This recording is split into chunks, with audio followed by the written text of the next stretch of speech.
بسم اللہ والصلاة والسلام علی رسول اللہ وعلی آلہ واصحابہ اجمعین الی یوم الدین۔ آج انشاءاللہ 30ویں پارے کا خلاصہ بیان ہوگا۔ سب سے پہلے سورہ نبا ہے۔ اللہ فرماتے ہیں کہ لوگ سوال کرتے ہیں ایک بڑی خبر کے بارے میں،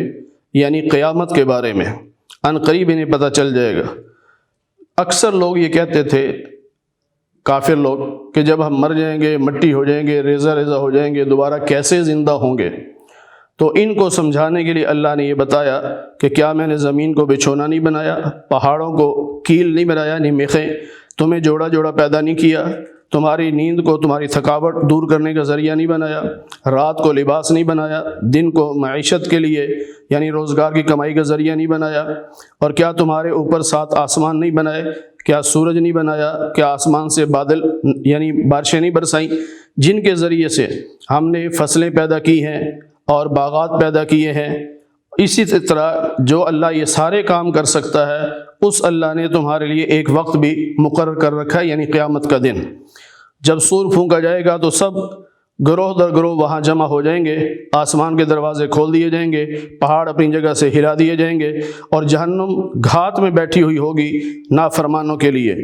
اور بہت لمبے عرصے تک ان کو وہاں رہنا ہوگا۔ وہاں نہ ان کو ٹھنڈا پانی نہیں ملے گا پینے کے لیے، بلکہ تیز گرم پانی اور پیپ والا پانی ان کو ملے گا۔ اور یہ سمجھتے تھے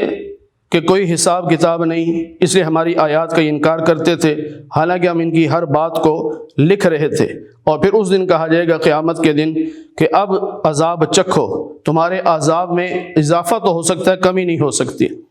پھر متقی لوگوں کے بارے میں اللہ فرمایا، جو متقی ہیں یعنی اپنے آپ کو گناہوں سے بچاتے ہیں، یہ کامیاب لوگ ہیں۔ ان کے لیے باغات ہوں گے، اور ان کے لیے انگور بھی ہوں گے، اور ان کی ہم عمر بیویاں بھی ہوں گی، اور ان کو پیالے بھر بھر کے جام کے پلائے جائیں گے، اور جنت میں کوئی بری بات یعنی طبیعت کے خلاف، مزاج کے خلاف کوئی بات سننے کو نہیں ملے گی۔ اللہ کی طرف سے ہر چیز ان کو دی جائے گی، اور اللہ وہ ہے جو آسمان و زمین کا رب ہے، اور ان دونوں کے درمیان جتنی مخلوق ہے اس کا بھی رب ہے،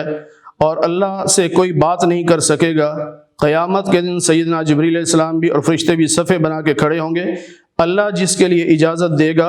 اس کے لیے یہ بات کریں گے، اور بات بھی صحیح کریں گے، غلط بات نہیں کر سکیں گے۔ اللہ فرماتے ہیں کہ ہم نے تمہیں قریب آنے والے عذاب سے ڈرا دیا۔ اب ایک آدمی وہ دیکھ لے اپنے اعمال، جو قیامت کے دن دیکھ لے گا، جو دنیا میں کیا وہ سارا نامہ اعمال اس کے سامنے آ جائے گا۔ اس وقت کافر یہ کہے گا، یا لیتنی کنت ترابا، کاش میں مٹی ہو جاتا۔ احادیث میں ہے کہ قیامت کے دن اللہ تعالیٰ جانوروں کو بھی بلائیں گے، ان کا بھی حساب کریں گے، اور یہ صرف انسان کو دکھانے کے لیے ہوگا کہ ہمارے یہاں دیکھو کتنا انصاف ہے، ہم تو جانوروں میں بھی انصاف کرتے ہیں۔ ایک بکری ہوگی بغیر سینگ والے، اور ایک بکری ہوگی سینگ والی، تو بغیر سینگ والی شکایت کرے گی کہ اللہ اس نے مجھے دنیا میں ٹکر ماری تھی، مجھے تکلیف ہوئی تھی۔ اللہ فرمائیں گے آج تو ٹکر مار لے، وہ ٹکر مار لے گی تو اللہ کہیں گے حساب ہو گیا برابر؟ جی اللہ حساب برابر ہو گیا۔ اب اللہ فرمائیں گے کہ تم مٹی ہو جاؤ، کیونکہ جانوروں کے لیے جنت یا جہنم نہیں ہے، جنت اور جہنم انسانوں کے لیے ہے اور جنات کے لیے ہے۔ اس موقع پر پھر کافر دیکھ کے کہیں گے کاش ہم بھی مٹی ہو جاتے۔ سورۃ النازعات میں بھی اللہ تعالیٰ نے مختلف قسم کی قسمیں کھا کے یہ بتایا ہے کہ قیامت آ کے رہے گی۔ جو لوگ سمجھتے ہیں قیامت نہیں آئے گی، وہ اس بات کو سمجھ لیں کہ قیامت آ کے رہے گی۔ لوگ کہتے ہیں کہ جب ہماری ہڈیاں بھی بکھر جائیں گی تو پھر اگر ہمیں دوبارہ زندہ کیا گیا تو پھر تو نقصان ہی ہوگا۔ اللہ کہتے ہیں ہمارے لیے کون سا مشکل ہے، بس ایک سور پھونکا جائے گا، یعنی چیخ ماری جائے گی، اور سب کے سب میدان میں حاضر ہو جائیں گے۔ اللہ نے موسیٰ علیہ السلام کا واقعہ مختصر بیان کیا، اور فرمایا کہ فرعون نے یہ جملہ کہا، انا ربکم الاعلی، کہ میں تمہارا سب سے بڑا رب ہوں۔ پھر ہم نے اس کو دنیا اور آخرت میں سزا دی، پکڑا اس کو۔ تو اللہ کہتے ہیں کہ یہ جو ہم نے فرعون کو پکڑا تھا، خوف خدا رکھنے والوں کے لیے اس میں سبق ہے۔ پھر یہ جو لوگ کہتے ہیں نا کہ مرنے کے بعد دوبارہ کیسے زندہ ہوں گے، اللہ فرماتے ہیں کہ تمہارا بنانا مشکل ہے یا آسمان کا بنانا؟ ظاہر ہے تم تو 5 ساڑھے 5 فٹ کے انسان ہو، تمہارا بنانا کون سا مشکل ہے؟ اتنا بڑا آسمان جس اللہ نے بنا دیا، اس اللہ کے لیے تمہارا بنانا کوئی مشکل نہیں ہے۔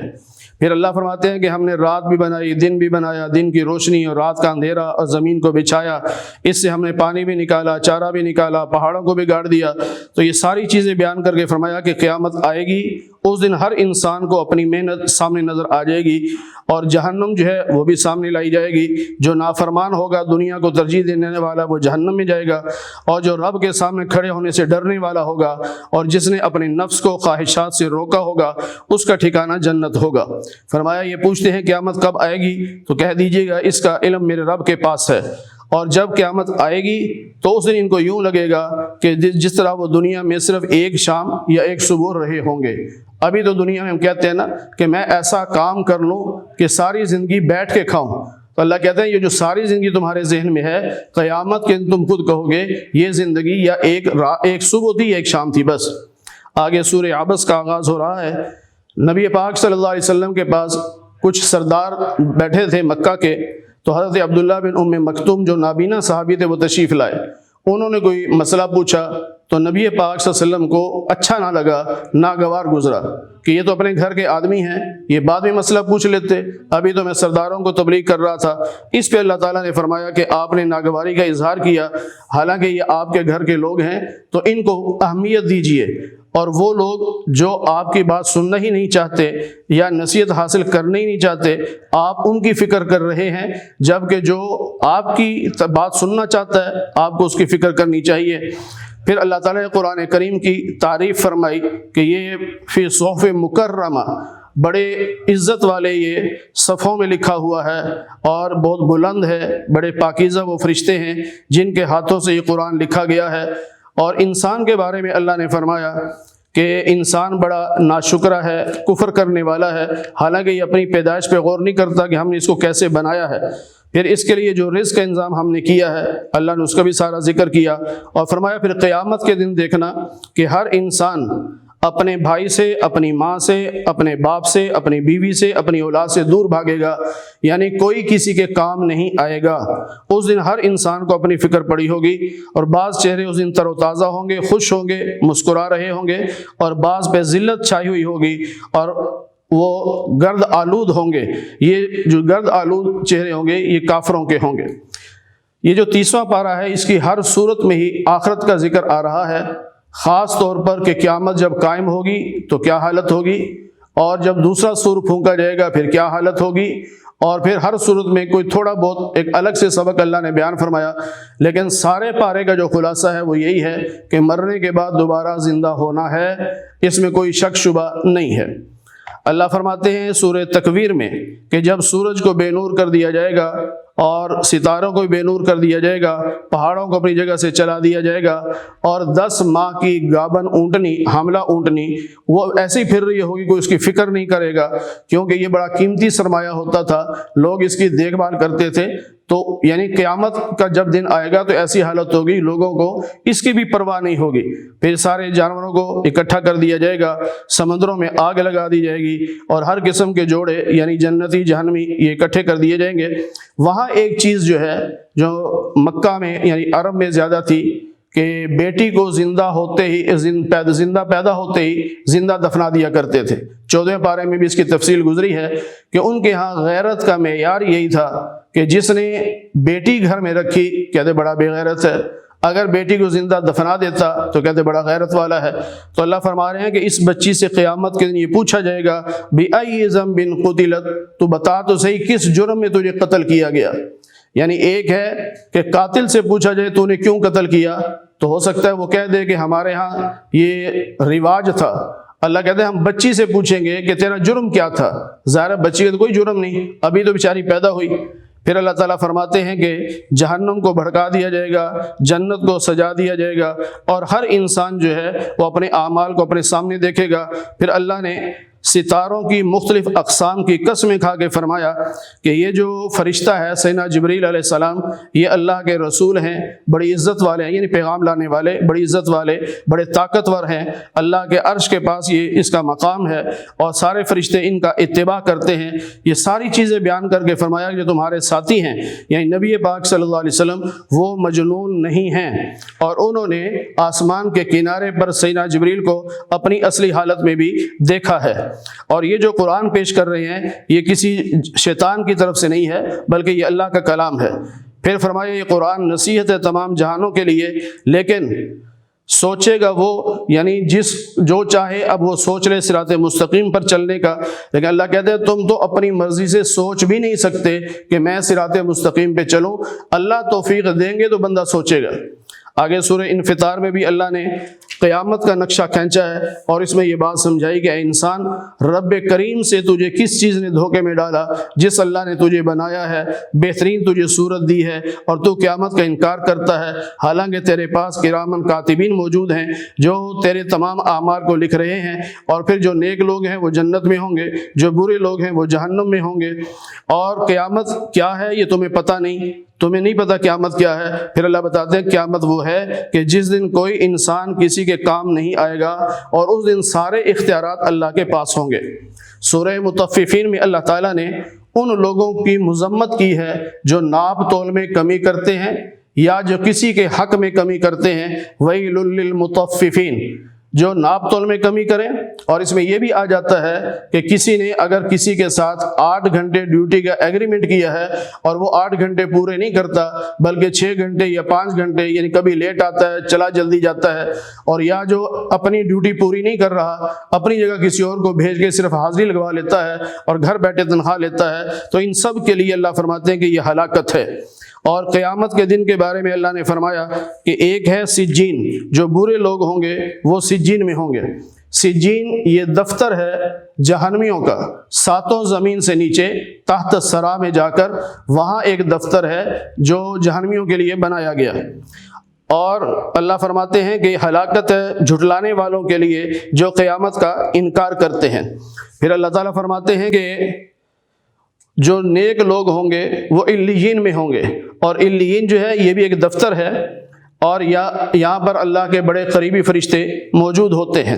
اور یہ نیک لوگ نعمتوں میں جائیں گے اور وہاں تخت پر بیٹھے ہوئے ہوں گے، ایک دوسرے کو دیکھ رہے ہوں گے اور چہروں سے پہچان بھی رہے ہوں گے، اور وہاں یہ ایسی شراب پئیں گے جو سیل بند ہوگی، اور سیل بند کرنے کے لیے جو ہے مسک جو ہے اس کی مہر لگائی جائے گی، یعنی خوشبو ہوگی۔ تو اللہ کہتے ہیں کہ ایسی جنت کی طرف مقابلہ بازی کرنی چاہیے، دوڑنا چاہیے۔ ہم دنیا کی مقابلہ بازی کرتے ہیں، اللہ کہتے ہیں یہ ہیں چیزیں۔ پھر اللہ تعالیٰ فرماتے ہیں کہ جو مجرم لوگ ہیں وہ دنیا میں ایمان والوں پہ ہنسا کرتے تھے، جب ان کے پاس سے گزرتے تھے تو آنکھیں مارا کرتے تھے، اور جب گھر جایا کرتے تھے تو گھر بھی جا کے بیٹھ کے ہنستے تھے، اور ان کے بارے میں کہا کرتے تھے یہ گمراہ لوگ ہیں، یہ گمراہ لوگ ہیں۔ اللہ فرماتے ہیں کہ آج قیامت کے دن ایمان والے ان کافروں پر ہنسیں گے، کیونکہ ناکام کافر ہوں گے، قیامت کے دن ایمان والا کامیاب ہوگا۔ پھر سورہ انشقاق میں اللہ نے آسمان کے بارے میں فرمایا کہ پھٹے گا، اور وہ اپنے رب کے حکم سے پھٹے گا، زمین جو ہے وہ بھی پھٹے گی، اور جو کچھ اس کے اندر ہے وہ سب باہر نکال دے گی۔ آسمان ہو چاہے زمین، یہ سب اللہ کے حکم کے پابند ہیں۔ اور اللہ فرماتے ہیں کہ جب قیامت کے دن نامہ اعمال دائیں ہاتھ میں ملے گا تو اس کا حساب بڑا آسان ہوگا۔ اب یہ اپنے گھر والوں کی طرف خوش خوش آئے گا اور انہیں نامہ اعمال دکھائے گا، اور جس کو نامہ اعمال پیٹھ کے پیچھے سے ملا اب وہ موت مانگے گا اور اسے جہنم میں پھینکا جائے گا۔ یہ وہ شخص تھا جو دنیا میں بڑا خوش تھا اور سمجھتا تھا کہ مجھے کوئی دیکھنے والا نہیں، مجھے کوئی پوچھنے والا نہیں۔ پھر اللہ فرماتے ہیں کہ یہ وہ لوگ ہیں کہ جن پر قرآن پڑھا جاتا تھا تو یہ سجدہ نہیں کرتے تھے بلکہ جھٹلاتے تھے، اور ان کے لیے دردناک عذاب ہے۔ لیکن جو لوگ ایمان والے نیک عمل والے ہیں ان کو اللہ ایسا اجر دے گا جس کی کوئی انتہا نہیں ہوگی۔ سورہ بروج میں اللہ تعالیٰ نے آسمان کی قسم کھا کے اور اس دن کی جو دن آنے والا ہے جس کا وعدہ یعنی جہنم، اور قیامت کے دن کی قسمیں کھا کے اللہ فرماتے ہیں کہ خندق والے ہلاک ہو گئے، برباد ہو گئے۔ یہ عیسیٰ علیہ السلام کے بعد کا ایک واقعہ ہے کہ ایک بادشاہ تھا، اس بادشاہ کو کسی نجومی نے کہا، جو جادوگر تھا، نجومی تھا، کہ میں بہت بوڑھا ہو گیا ہوں، پتہ نہیں کب موت آ جائے، تو ایک ذہین بچہ مجھے دے دو جس کو میں پڑھاؤں، اپنا علم سکھا دوں۔ انہوں نے ایک ذہین بچہ دے دیا، وہ صبح و شام اس کے بعد پڑھنے جاتا، لیکن راستے میں ایک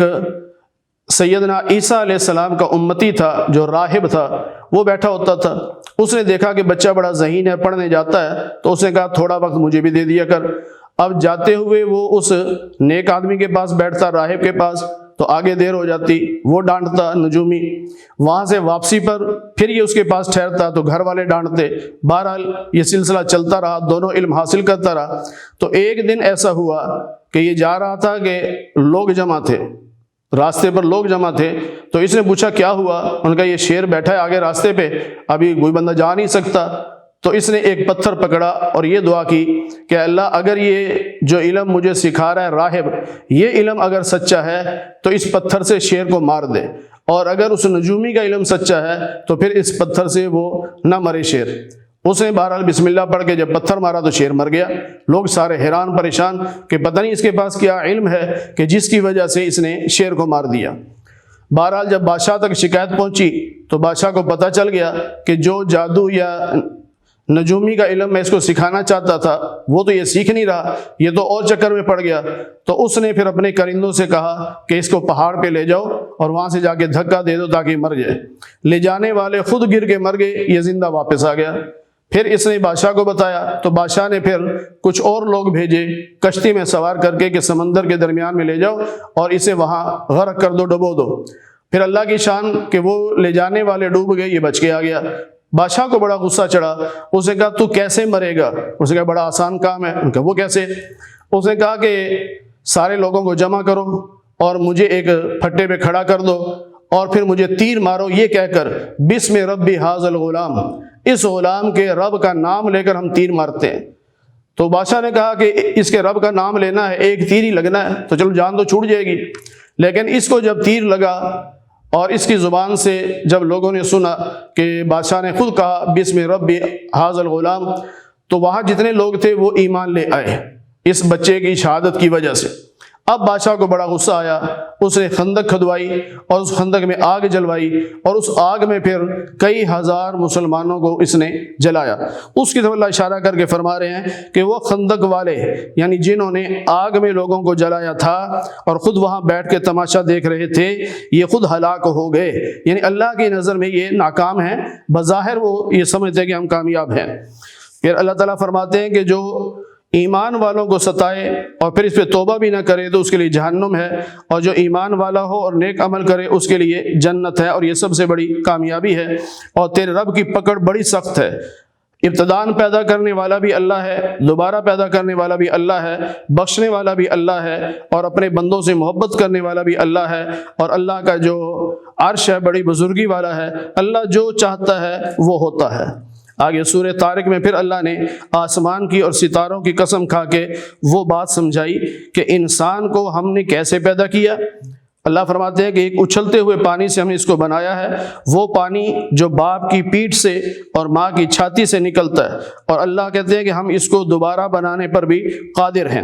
اور پھر اللہ فرماتے ہیں کہ بعض لوگ ایسے ہیں جو قرآن کریم کو صحیح نہیں سمجھتے، حالانکہ قرآن کریم فیصلہ کن بات ہے، یہ کوئی مذاق نہیں ہے۔ پھر اللہ فرماتے ہیں کہ ان کو تدبیر کرنے دو جو یہ کر رہے ہیں، میں بھی اپنی تدبیر کروں گا۔ اور پھر ہلاکت ہے ان کافروں کے لیے، یعنی جو اسلام کے خلاف کوششیں کر رہے ہیں وہ ہلاک ہوں گے۔ سورۃ الاعلیٰ، سبح اسم ربک الاعلیٰ، اپنے بلند رب کے نام کی تسبیح کیجئے جس نے ہر چیز کو پیدا کیا ہے، بہترین بنایا ہے، اور جس نے چارہ بھی نکالا ہے، پھر وہی چارہ جو سیاہ بھی ہو جاتا ہے۔ ہم آپ کو عنقریب ایسا پڑھائیں گے کہ آپ بھولیں گے نہیں، یعنی جب وہی آتی ہے آپ اس پہ پریشان نہ ہوا کریں، ہم آپ کے سینے میں اس کو ایسا یاد کرا دیں گے کہ پھر دوبارہ آپ بھولیں گے نہیں۔ ہاں جو چیز رب چاہے گا وہ اللہ خود بھلا دے گا۔ پھر اللہ تعالیٰ نے فرمایا کہ نصیحت کیجئے نصیحت کرنے والوں کو، اور نصیحت وہی حاصل کرے گا جس کے دل میں خوف خدا ہوگا، اور وہ بدبخت یعنی اس نصیحت سے دور وہ رہے گا جو بدبخت ہوگا اور اسے جہنم میں ڈالا جائے گا، اور جہنم میں نہ موت ہوگی نہ زندگی ہوگی۔ کامیاب وہ ہوگا جو اپنے آپ کو سنوار لے گا اور جو اللہ کے نام کا ذکر کرے گا، نماز پڑھے گا، آخرت کو ترجیح دے گا، دنیا کی بجائے آخرت کو ترجیح دے گا۔ پھر اللہ فرماتے ہیں سورۃ الغاشیہ میں کہ کیا آپ کو قیامت کی خبر پہنچی ہے؟ یعنی قیامت کے دن بھی دو قسم کے گروہ ہوں گے۔ بعض لوگ ایسے ہوں گے کہ جن کے چہرے مرجھائے ہوئے ہوں گے اور محنت کر کر کے تھکے ہوئے ہوں گے، انہیں جہنم میں پھینکا جائے گا، وہاں کھانے کو ان کے جھاڑیاں دی جائیں گی جس سے نہ بھوک مٹے گی نہ کوئی صحت بنے گی۔ اور دوسرے وہ لوگ ہوں گے کہ جن کے چہرے بڑے تر و تازہ ہوں گے اور دنیا میں اپنی محنت جو انہوں نے کی تھی اس پر وہ راضی ہوں گے اور وہ جنت میں ہوں گے۔ پھر جنت کی نعمتوں کا ذکر اللہ نے فرمایا، اور پھر اللہ تعالیٰ نے داعی کی صفات کو بیان فرمایا کہ کیا یہ لوگ نہیں دیکھتے کہ اللہ نے اونٹ کیسے بنایا ہے، آسمان کو کیسے بلند کیا ہے، اور پہاڑ کو کیسے گاڑا ہے، زمین کو کیسے بچھایا ہے۔ علماء نے لکھا کہ داعی کے اندر یہی صفات ہونی چاہیے کہ اونٹ جیسا صبر ہونا چاہیے، آسمان کی طرح بلند عزائم ہونے چاہیے، پہاڑوں کی طرح ثابت قدم ہونا چاہیے، اور زمین کی طرح عاجزی ہونی چاہیے، پھر اللہ تعالیٰ اس سے دین کا کام لیتے ہیں۔ سورۃ الفجر میں بھی اللہ تعالیٰ نے کئی قسمیں کھائیں اور خاص طور پہ فرمایا کہ وَلَيَالٍ عَشْرٍ، یہ ذوالحج کی پہلی 10 راتوں کی قسم، وَالشَّفْعِ وَالْوَتْرِ، شف کہتے ہیں جفت کو اور وتر کہتے ہیں طاق کو۔ جفت سے مراد 10 ذوالحج اور طاق سے مراد 9 ذوالحج۔ اور پھر رات کی بھی قسم کھائی۔ اللہ تعالیٰ نے بتایا کہ قوم سمود اور قوم عاد اور قوم فرعون یہ سب نافرمان تھے، پھر اللہ کہ کوڑا پڑا ان پر، عذاب آیا۔ اللہ کہتے ہیں کہ جب انسان کو اللہ آزماتا ہے اور اسے پھر عزت دیتا ہے، نعمتیں دیتا ہے، تو بڑا خوش ہوتا ہے کہ ہاں اللہ نے میری عزت کی۔ لیکن جب اللہ اس کو آزماتا ہے اس طریقے سے کہ رزق تنگ کر دیتا ہے، تو پھر بجائے اس کے کہ صبر کرتا، یہ کہتا ہے کہ رب نے مجھے ذلیل کر دیا۔ اللہ کہتا ہے میں نے ذلیل نہیں کیا، تم اپنے کرتوتوں کی وجہ سے ذلیل ہوتے ہو کہ تم یتیم کی عزت نہیں کرتے، مسکین کے کھانے پر ترغیب نہیں دیتے، بلکہ دوسروں کی وراثت کا مال بھی کھا جاتے ہو اور مال سے محبت کرتے ہو۔ پھر اللہ فرماتے ہیں کہ قیامت کا دن جب آئے گا، اس دن ہر انسان کو پتہ چل جائے گا کہ وہ کیا کر کے آیا ہے۔ اس وقت انسان کہے گا یا لیتنی قدمت لحیاتی، کاش میں نے اس زندگی کے لیے کچھ سامان کر لیا ہوتا، یہ نیک اعمال بھیجے ہوتے۔ اور اس دن ایسا عذاب ہوگا جیسا کسی کو عذاب نہیں دیا گیا۔ لیکن جو نیک لوگ ہوں گے اللہ ان سے فرمائیں گے اے نفس مطمئنہ، اپنے رب کی طرف چل، اس حال میں کہ تو اللہ سے راضی، اللہ تجھ سے راضی، تو میرے بندوں میں داخل ہو جا اور جنت میں داخل ہو جا۔ سورۃ البلد میں اللہ تعالیٰ نے مختلف قسمیں کھا کے یہ بتایا کہ انسان کو ہم نے مشقت میں پیدا کیا ہے اور یہ سمجھتا ہے کہ مجھ پہ کسی کی گرفت نہیں ہے،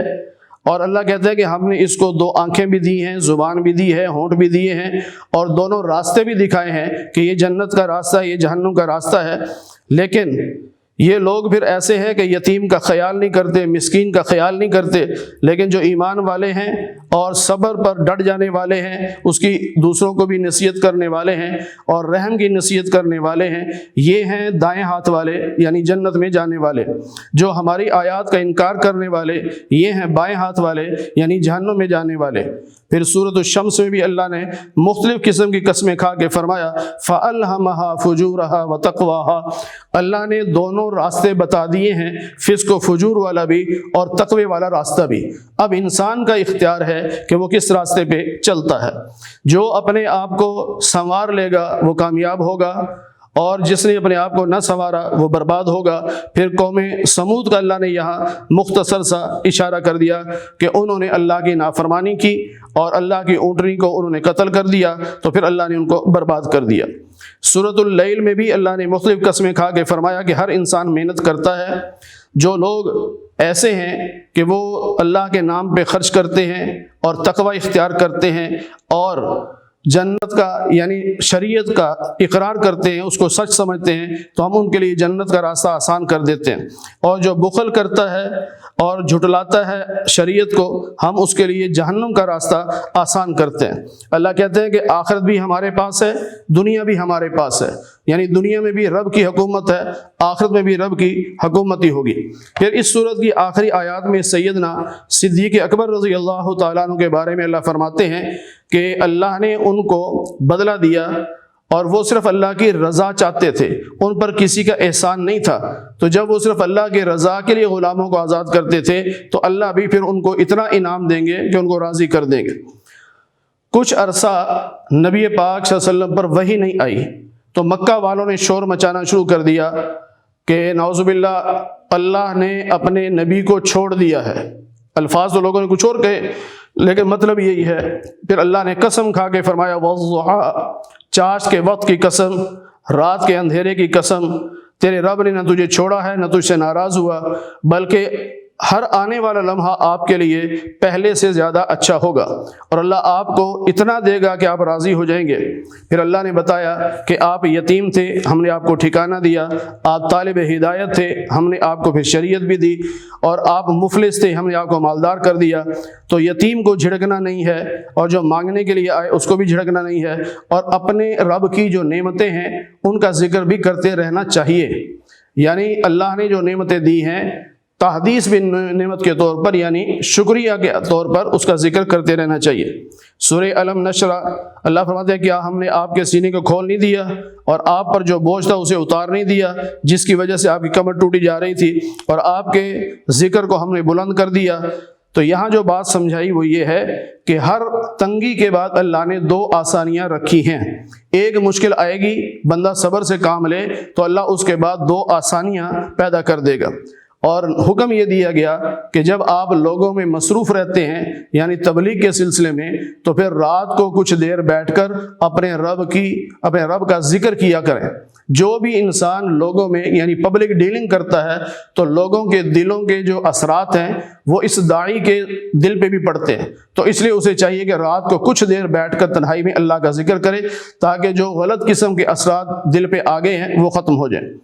اللہ نے تین کی، زیتون کی، طور کی اور مکہ کی قسم کھا کے فرمایا کہ انسان کو ہم نے بہترین ڈھانچے میں پیدا کیا ہے، لیکن یہ پھر نافرمان ہونے کی وجہ سے یہ اسفل سافلین یعنی سب سے نچلے طبقے میں چلا گیا۔ لیکن جو ایمان والے نیک عمل کرنے والے ہیں ان کے لیے اللہ نے بے انتہا اجر رکھا ہے۔ سورہ علق یہ پہلی وحی ہے، اقرأ بسم ربک الذی خلق۔ اس میں اللہ تعالیٰ نے بتایا یعنی تعلیم کا حکم دیا کہ تعلیم حاصل کرو، لیکن ساتھ یہ بتایا تعلیم وہ حاصل کرو جو رب کے نام سے شروع ہو یعنی جس میں رب کا ذکر ہو۔ پھر انسان کی تخلیق کے بارے میں بتایا، اور اس کو اللہ فرماتے ہیں کہ ہم نے قلم کے ذریعے سے علم سکھایا، ایسا علم دیا جو پہلے اس کے پاس نہیں تھا۔ پھر ابو جہل کا ذکر کیا ہے، یہاں نام تو ابو جہل کا نہیں لیا لیکن ذکر کیا کہ اس نے ایک مرتبہ نبی پاک صلی اللہ علیہ وسلم کو دھمکی دی تھی کہ آپ نے مسجد حرام میں آئندہ نماز نہیں پڑھنی، اگر آپ نماز پڑھنے آئیں گے تو ہم اٹھا کے آپ کو مسجد سے باہر پھینک دیں گے۔ لیکن نبی پاک صلی اللہ علیہ وسلم نماز پڑھنے پہنچ گئے تو لوگوں نے اس کو آر دلائی کہ تیرے روکنے کے باوجود دیکھو رکا نہیں ہے۔ تو ابو جہل بڑے غصے میں گیا، لیکن نبی پاک صاحب کے قریب پہنچا تو فوراً ڈر کے واپس چلا گیا۔ لوگوں نے کہا کیا ہوا؟ کہنے لگا اگر میں تھوڑا سا بھی آگے جاتا تو ایسی مخلوق تھی جو میری بوٹیاں کر دیتی۔ اس لیے اللہ تعالیٰ نے اس کا یہاں پہ ذکر کیا۔ پھر سورۃ القدر کہ ہم نے قرآن کریم کو لیلۃ القدر میں نازل کیا ہے، اور لیلۃ القدر جو ہے وہ 1000 مہینوں سے افضل ہے، اور اس میں ساری رات اللہ کی طرف سے رحمتیں اترتی ہیں، فرشتے اترتے ہیں، سیدنا جبریل آتے ہیں، اور یہ رات فجر تک سلامتی والی ہوتی ہے۔ سورۃ البینہ میں اللہ فرماتے ہیں کہ اہل کتاب ہوں یا مشرک ہوں یہ سب بھاگنے والے ہیں یعنی ایمان نہیں لاتے، بے شک ان کے پاس جو ہے وہ واضح نشانیاں آ جائیں، یعنی اللہ کا رسول آیا، اس نے قرآن کی تلاوت بھی کی، تب بھی یہ لوگ ایمان لانے والے نہیں تھے، حالانکہ ان کو حکم دیا گیا تھا کہ خالصتاً اللہ کی عبادت کرنی ہے، نماز قائم کرنی ہے، زکوٰۃ دینی ہے، اصل دین یہی ہے۔ پھر اللہ خلاصے کے طور پہ فرماتے ہیں کہ دیکھو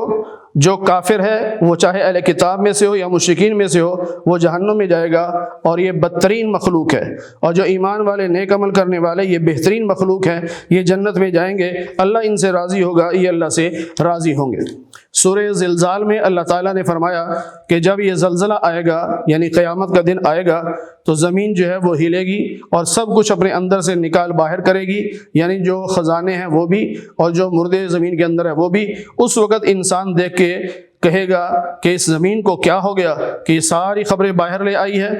تو پھر اللہ فرماتے ہیں کہ یاد رکھو اگر کوئی اچھا نیکی کا کام بے شک چھوٹے سے چھوٹی نیکی بھی کرو گے تو وہ بھی اللہ تعالیٰ قیامت کے سامنے لے آئے گا، اور اگر چھوٹی سے چھوٹی برائی کرو گے تو وہ بھی قیامت کے سامنے آ جائے گی۔ سورہ عادیات میں اللہ نے گھوڑوں کی مختلف کیفیات کی قسمیں کھا کے یہ بتایا کہ انسان بڑا ناشکرہ ہے۔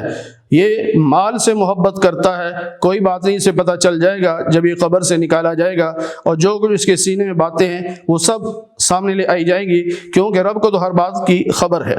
سورۃ القاریہ میں بھی اللہ نے قیامت کا نقشہ کھینچ کے بتایا کہ انسان جو ہے وہ تنکوں کی طرح بکھرے ہوئے ہوں گے، پہاڑ روئی کے گالوں کی طرح اڑ رہے ہوں گے، تو جس کے نیک اعمال وزنی ہو گئے وہ جنت میں جائے گا، اور جس کے نیک اعمال وزنی نہ ہوئے بلکہ ہلکے ہو گئے یعنی گناہ وزنی ہو گئے تو وہ جہنم میں جائے گا۔ یہاں سے یہ سبق ملتا ہے کہ قیامت کے دن نیکیوں کی گنتی نہیں کی جائے گی بلکہ نیکیوں کا وزن ہوگا۔ ہو سکتا ہے کہ گنتی کے لحاظ سے 1,00,000 نیکیوں کا وہ وزن نہ ہو جو ایک نیکی کا وزن ہو، اور وزن ہوگا اخلاص کی بنیاد پر۔ تو اس لیے ہمیں یہ چاہیے کہ ہم اپنے اعمال میں اللہ کی رضا کے لیے محنت کریں، اور یہ چاہیں کہ اللہ تعالیٰ اس عمل کو وزنی بنا دے، وزنی ہوا تو کامیاب ہو جائیں گے۔ سورہ تکاثر، اس کے بارے میں نبی پاک صلی اللہ علیہ وسلم نے صحابہ سے ایک مرتبہ فرمایا، کیا تم میں سے کوئی ایسا نہیں ہے کہ رات کو سونے سے پہلے 1000 آیات کی تلاوت کر کے سوئے؟ تو صحابہ نے کہا یا رسول اللہ بڑا مشکل کام ہے، تو آپ نے فرمایا جو سورہ تکاثر کی تلاوت کر لے گا اسے 1000 آیات کا ثواب ملے گا۔ اسی طرح میں یہ عرض کر دوں جو سورہ زلزال گزری ہے کہ نبی پاک صلی اللہ علیہ وسلم نے بتایا کہ یہ آدھا قرآن ہے، یعنی جس نے سورہ زلزال 2 مرتبہ پڑھ لی گویا اس نے ایک قرآن مکمل کر لیا۔ اور سورہ تکاثر میں اللہ تعالیٰ نے بتایا کہ لوگ جو ہیں وہ مال جمع کرنے کے چکر میں پڑے رہتے ہیں یہاں تک کہ موت آ جاتی ہے، قبر میں چلے جاتے ہیں، اور پھر جب اپنی آنکھوں سے قیامت کو دیکھیں گے پھر ان کو یقین ہوگا۔ اور جو ایک بات سمجھائی کہ تمہیں اللہ نے جو جو نعمتیں دی ہیں ہر نعمت کے بارے میں سوال ہوگا۔ بے شمار نعمتیں ہیں اللہ نے جو دی ہیں، ہمیں ان کا شکر ادا کرنا چاہیے۔ جب ہم نعمتوں کا شکر ادا کریں گے تو قیامت کے دن ان نعمتوں کی پوچھ نہیں ہوگی، لیکن اگر شکر ادا نہیں کریں گے تو پھر پوچھ ہوگی۔ اس طرح سورۃ العصر، اس کے بارے میں امام شافعی رحمۃ اللہ علیہ فرماتے ہیں کہ اگر اللہ تعالیٰ پورے قرآن کریم کو نازل نہ فرماتے، صرف سورہ عصر کو نازل فرما دیتے تو انسان کی ہدایت کے لیے ایک سورت ہی کافی تھی۔ اس میں اللہ فرماتے ہیں کہ انسان نقصان میں ہے، نقصان سے وہی بچے گا جو ایمان لائے گا، نیک عمل کرے گا، حق بات کی تاکید کرے گا، اور اس پہ جو پریشانیاں آئیں اس پر وہ صبر کرے گا۔ سورہ ہمزہ، اللہ فرماتے ہیں کہ جو غیبت کرتے ہیں یا لوگوں پر الزام لگاتے ہیں اور یا مال جمع کرتے رہتے ہیں اسے خرچ نہیں کرتے، ان کے لیے ہلاکت ہے۔ اور انسان یہ سمجھتا ہے کہ مال ہمیشہ اس کے پاس رہے گا، ہمیشہ مال اس کے پاس نہیں رہے گا، بلکہ ان کو جن کے اندر یہ برائیاں ہوں گی، یعنی غیبت کرتے ہوں گے اور الزام لگاتے ہوں گے اور مال جمع کرتے رہتے ہوں گے اور اس کی زکوٰۃ نہیں دیتے ہوں گے، تو یہ جہنم میں جائیں گے اور وہاں آگ جل رہی ہوگی جو ان کے دلوں تک پہنچ جائے گی۔ دنیا کی آگ دل تک نہیں پہنچتی، دنیا کی آگ دل کے قریب پہنچتی ہے تو اس کی تپش سے انسان مر جاتا ہے، لیکن جہنم کی آگ دل تک پہنچے گی، دل کو بھی جلائے گی، بندہ مرنا چاہے گا لیکن مر نہیں سکے گا۔ سورۃ الفیل میں اللہ نے ہاتھیوں والے کے واقعے کا ذکر کیا کہ جو ابرہہ تھا، جو کعبہ کو گرانے آیا تھا، اللہ تعالیٰ نے اپنے پرندے بھیج کر اس کو ہلاک کر دیا، برباد کر دیا اور کعبے کی حفاظت کی۔ پھر دوسری سورہ قریش میں اللہ تعالیٰ نے قریش کی تعریف کی ہے کہ ان قریش کو یعنی اللہ تعالیٰ نے عزت دی تھی کہ ان کے یعنی جس کے یہ متولی تھے اس گھر کو گرانے جب آئے تھے تو وہ ناکام لوٹے، تو اللہ نے پھر ان کی عزت اور ان کی دھاک لوگوں پر بٹھا دی، اور پھر اللہ نے حکم دیا کہ اس گھر کا جو رب ہے یعنی اللہ تعالیٰ، اس کی عبادت کرو جس نے بھوک میں تمہیں کھلایا ہے اور خوف میں تمہیں امن دیا۔ سورہ ماعون میں اللہ فرماتے ہیں کیا تم نے اس شخص کو دیکھا جو قیامت کا انکار کرتا ہے اور یتیم کو دھکے دیتا ہے، مسکین کے کھانے پر ترغیب نہیں دیتا، اور وہ نمازی جو اپنی نمازوں سے غافل ہیں یعنی دکھلاوے کی نمازیں پڑھتے ہیں ان کے لیے ہلاکت ہے، اور جو عام استعمال کی چیزوں سے لوگوں کو روکتے ہیں ان کے لیے بھی ہلاکت ہے۔ اب یہاں وَيَمْنَعُونَ الْمَاعُونَ، ماعون سے مراد عام چیزوں کا استعمال بھی ہے، اور ایک روایت یہ بھی ہے کہ جو زکوٰۃ ادا نہیں کرتے، زکوٰۃ بھی تو عام ہی ہے، 2.5% زکوٰۃ ہے، کوئی زیادہ نہیں۔ سورۃ الکوثر، اِنَّا أَعْطَيْنَاكَ الْكَوْثَرَ، اللہ فرماتے ہیں ہم نے آپ کو خیر کثیر عطا کی، پس آپ اپنے رب کے لیے نماز بھی پڑھیے، قربانی بھی کیجیے۔ لوگ جو یہ کہتے تھے کہ نبی پاک صلی اللہ علیہ وسلم کی نرینہ اولاد نہیں ہے تو ان کا نام لینے والا کوئی نہیں رہے گا، اللہ نے فرمایا آپ فکر نہ کریں، جو آپ کے دشمن ہیں میں ان کو بے نام و نشان کر دوں گا، آپ کا نام تو رہے گا۔ سورہ کافرون میں اللہ تعالیٰ نے نبی علیہ السلام سے فرمایا کہ ان سے کہیے اے کافرو، بعض لوگ کہتے ہیں جی کافر کو بھی کافر نہیں کہنا چاہیے، یا اللہ نے اپنے محبوب سے کافر کہلوایا ہے، فرمایا اے کافرو میں تمہارے بتوں کی عبادت نہیں کر سکتا، تم میرے خدا کی عبادت نہیں کرتے، تو میں اپنی عبادت کر رہا ہوں، تمہارے بتوں کی عبادت نہیں کرتا، بس تمہارا دین تمہارے لیے، میرا دین میرے لیے۔ اس صورت کے بارے میں نبی علیہ السلام نے فرمایا کہ جو ایک مرتبہ یہ صورت پڑھے گا گویا اس نے 1/4 قرآن پڑھ لیا، یعنی 4 مرتبہ یہ صورت پڑھے تو ایک قرآن پڑھنے کا ثواب ملے گا۔ اذا جاء نصر اللہ والفتح، اللہ کی مدد جب آ گئی اور فتح حاصل ہو گئی تو تم لوگوں کو دیکھو گے کہ وہ دین اسلام میں داخل ہو رہے ہوں گے گروہ در گروہ، یعنی خوب بڑی تعداد میں، تو لہٰذا آپ اپنے رب کی حمد و ثنا کیجیے اور استغفار کیجیے، اللہ توبہ قبول کرنے والا ہے۔ اس صورت کے بارے میں حضرت عبداللہ بن عباس سے جب پوچھا گیا تو انہوں نے کہا جی اس میں اشارہ ہے کہ نبی پاک صلی اللہ علیہ وسلم اب دنیا سے جانے والے ہیں، کیونکہ جب کام مکمل ہو جائے تو پھر کہا جاتا ہے کہ اب استغفار کرو، تو یہاں سے یہ پتہ چل رہا ہے۔ پھر آگے سورہ لہب، ابو لہب نے نبی پاک صلی اللہ علیہ وسلم کو جو کہہ دیا تھا صفا پہاڑی پہ آپ نے جب تبلیغ کی تھی کہ یا ایھا الناس قولوا لا الہ الا اللہ، اے لوگو لا الہ الا اللہ کہہ لو تم کامیاب ہو جاؤ گے، تو ابو لہب نے کہہ دیا تھا کہ اے محمد تیرے ہاتھ ٹوٹ جائیں، کیا ہمیں اس لیے بلایا تھا؟ اللہ نے اس کے جواب میں فرمایا ابو لہب تیرے ہاتھ ٹوٹے اور تیرے ہاتھ ٹوٹ گئے، تیرا مال تیرے کام نہیں آیا، ان قریب تجھے جہنم میں پھینکا جائے گا، اور اس کی بیوی کو بھی جو لکڑیاں اکٹھی کرنے والی، اس کے 2 مطلب ہیں، ایک یہ ہے کہ جنگل سے لکڑیاں اکٹھی کر کے لاتی، اور ایک مطلب یہ ہے کہ چغلیاں لگاتی، یعنی آگ لگاتی، ادھر بھی ادھر بھی، ادھر کی بات ادھر، ادھر کی بات ادھر۔ تو اللہ فرماتے ہیں کہ اس کے گردن میں مونج کی رسی ہے، بعض نے کہا کہ وہ لکڑیاں باندھی ہوئی تھی اور مونج کی رسی سے باندھی ہوئی تھی، تو وہ گٹھا پیچھے گرا تو رسی گلے میں پھنس گئی جس کی وجہ سے اس کی موت ہوئی۔ بعض نے کہا کہ نہیں، اس کا مطلب یہ ہے کہ قیامت کے دن اس کے گلے میں مونج کی رسی ڈال کر اسے گھسیٹا جائے گا۔ آگے سورہ اخلاص ہے، اس کو سورہ توحید بھی کہتے ہیں کہ قل هو اللہ احد۔ بعض مشرکین نے یہ کہا تھا کہ آپ ہمیں بتائیں کہ آپ کا اللہ ہے کون، کس چیز سے بنا ہوا ہے، اس کا کوئی حسب نسب بھی تو بتائیں نا، اس کا خاندان بھی تو بتائیں۔ اس پہ اللہ نے فرمایا کہ ان سے کہہ دیجئے اللہ ایک ہے، وہ بے نیاز ہے، نہ اس کی کوئی اولاد ہے نہ وہ کسی کی اولاد ہے، اس جیسا کوئی بھی نہیں۔ اس صورت کے بارے میں حدیث پاک میں ہے کہ یہ صورت ثلث قرآن ہے، یعنی 3 مرتبہ جو اس صورت کی تلاوت کر لے گا تو گویا اس نے ایک قرآن کریم کی تلاوت کر لی۔ آگے معوذتین ہیں، یعنی 2 صورتیں جن میں اللہ کی پناہ مانگی گئی ہے۔ نبی پاک صلی اللہ علیہ وسلم پر ایک یہودی نے جادو کر دیا تھا، اس جادو کی وجہ سے آپ کی طبیعت تھوڑی سی خراب رہتی تھی، دنیاوی معاملات میں بعض دفعہ آپ کو شک پڑ جاتا تھا کہ میں نے یہ کام کیا ہے یا نہیں کیا، تو پھر 2 فرشتے آئے، نبی پاک صلی اللہ علیہ وسلم کی چارپائی پر بیٹھ گئے، ایک سرہانے کی طرف ایک پاؤں کی طرف۔ اب وہ آپس میں باتیں کرنے لگے کہ ان کو کیا ہوا، تو ایک نے کہا کہ ان پہ جادو ہے، اسے پوری تفصیل بتائی۔ اس کے بعد نبی پاک صلی اللہ علیہ وسلم نے صحابہ کو بھیجا اور وہ کنویں میں سے پتھر کے نیچے سے وہ کنگا نکلوایا جس پر جادو کیا گیا تھا، تو اللہ نے 11 آیتیں دی کہ اس کنگے کے 11 دندانے تھے کہ ایک آیت پڑھ کے ایک گیرا کھول دیں، کیونکہ ان دندانوں پہ دھاگے سے گیرا لگائی گئی تھی، تو اللہ نے فرمایا کہ وہ کھولتے جائیں، جادو کا اثر ختم ہوتا جائے گا۔ تو اللہ تعالیٰ نے یہ بتایا کہ ساری مخلوق کے شر سے اور رات کے اندھیرے کے شر سے، اور جو لوگ جادو کرتے ہیں ان کے شر سے، اور جو حسد کرتے ہیں ان کے شر سے بچو، اور بچنے کا طریقہ یہ ہے کہ اللہ کی پناہ میں آ جاؤ۔ اور آخری سورۃ الناس میں اللہ نے یہ بتایا کہ بعض لوگ ایسے ہیں، یعنی انسانوں میں سے بھی ہیں جنات میں سے بھی ہیں، جو لوگوں کے دلوں میں وسوسے ڈالتے ہیں۔ اب وسوسے وہ ڈالیں گے تو کیسے بچیں؟ تو اس سے بچنے کے لیے بھی اللہ کی پناہ میں آ جاؤ، جو تمام انسانوں کا رب بھی ہے، تمام انسانوں کا مالک بھی ہے، اور تمام انسانوں کا معبود بھی ہے۔ اللہ تعالی ہم سب کو قرآن کریم کی صحیح سمجھ اور صحیح عمل کی توفیق نصیب فرمائے۔